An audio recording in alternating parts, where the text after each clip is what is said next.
Be ready. Start.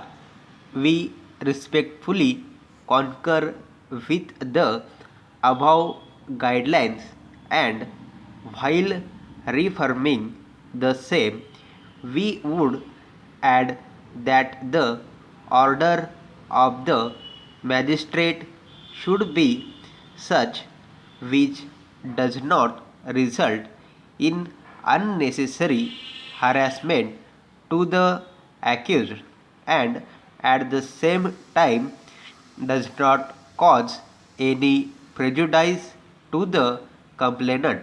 Para. In light of the afore extracted legal principles, the impugned order is clearly erroneous in as much as the discretion of the magistrate under section 205 of the code cannot be circumscribed by laying down any general directions in that behalf. In Manoj Naration Agrawal versus Shashi Agrawal and others, this court, while observing that the High Court cannot lay down directions for the exercise of discretion by the magistrate under section 205 of the code, had echoed the following views. Similarly, the High Court should not have, for all intent and purport, issued the direction for grant of exemption from personal appearance. Such a matter undoubtedly shall be left for the consideration before the learned magistrate. We are sure that the magistrate would exercise his jurisdiction in a fair and judicious manner. Para.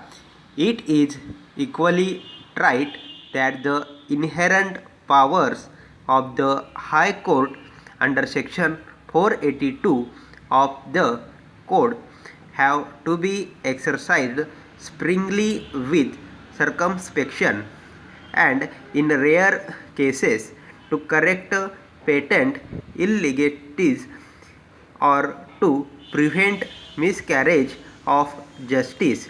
In Midhu Limye versus the State of Maharashtra, a bench of 3 learned judges of this court had observed that the following principles may be noticed in relation to the exercise of the inherent powers of the High Court.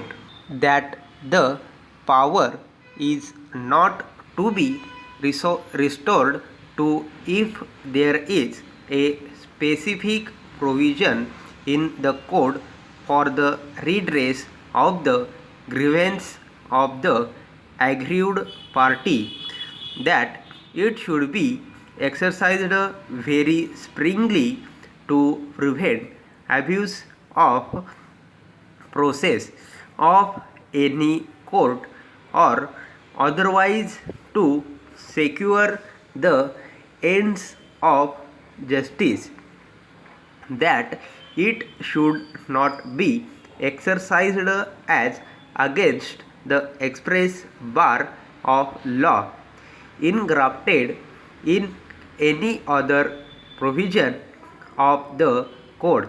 Para.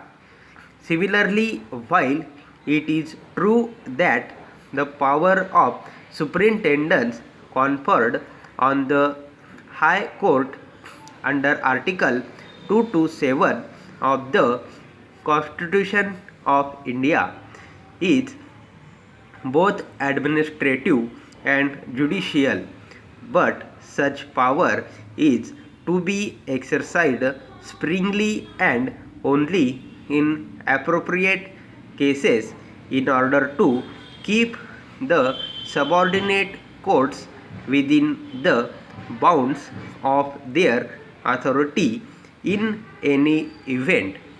The power of superintendence cannot be exercised to influence the subordinate judiciary to pass any order or judgment in a particular manner.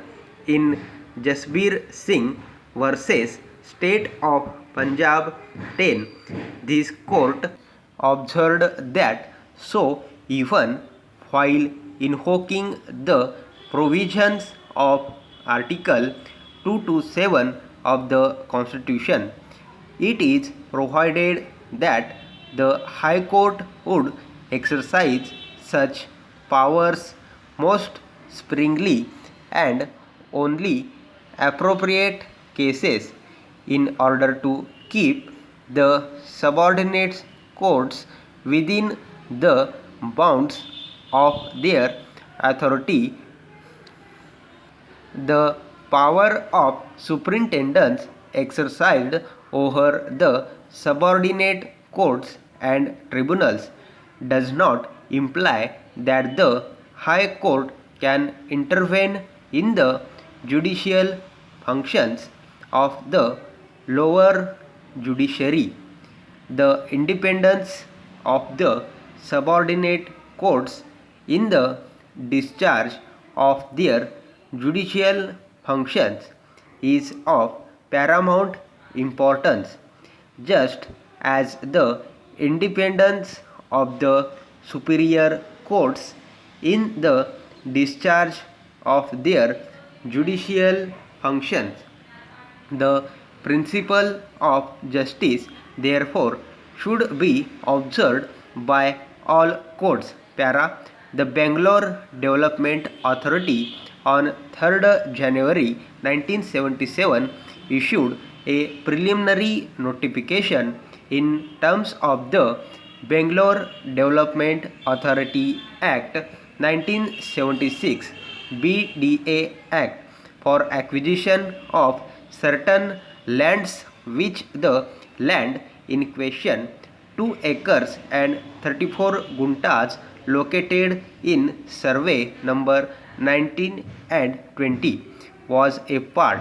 The final notification was issued on 2nd August 1978. However, non-finalization of the acquisition proceeding led to filing of a writ petition before the High Court. The authority, by resolution number 1084 dated 28 June 1998, denotified 1 acre and 2 guntas of the land in question. The writ petition was withdrawn.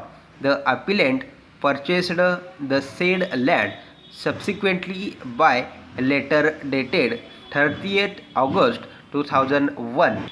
The appellant was informed that the denotification resolution number 1084 had been withdrawn by resolution number 325/97 dated 31st December 1997.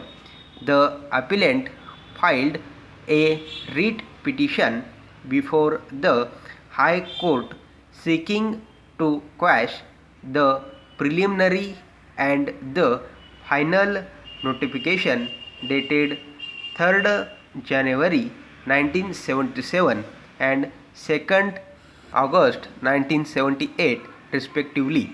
It was contended that the provisions of Section 11A of the Land Acquisition Act 1894 were applicable to the BDA Act, and the award having been made after a period of more than 2 years from the date of declaration of the Act, the acquisition proceedings had lapsed.